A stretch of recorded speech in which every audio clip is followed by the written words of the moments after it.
Guys, கன்னியாகுமரியில ஒரே குளிரா இருக்கு. மார்த்தாண்டம்ல ஏசி போட்ட மாதிரி இருக்கு. காலையில இருந்து காலை தரையிலே வைக்க முடியல. அதனாலதான் இப்போ என்னோட ஓன் ரெசிபியா வந்து ஏதோ ஒரு கேக் ப்ரௌனின்னு நினைச்சு பண்ணேன். ஆனா சாக்லேட் எதுவும் இல்லாதனால இது ஒரு சாண்ட் கலர்ல வந்திருக்கு. சாப்பிட்டு பார்த்துட்டு சொல்றேன். இதுதான் அந்த எக்ஸ்பெரிமெண்ட் எலி. இவளுக்கு தான், எங்க அம்மாவுக்கு தான் கொடுத்து நல்லா இருக்கா இல்லையான்னு சொல்ல. பூச்சி ஓடுது. நல்லா சாஃப்டா தான் இருக்கு. சைட்ல மட்டும்தான் வந்து கல் மாதிரி தெரியுதா? தெரியுது நல்லாவே வர்றது.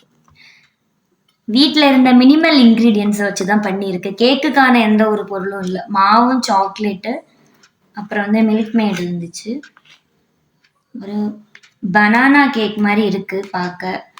ஆனால் பனானா தான் இதில் இல்லை.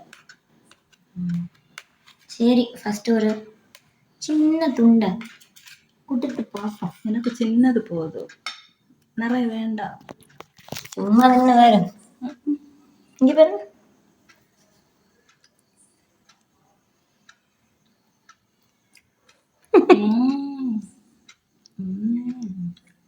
நல்லா இருக்கு.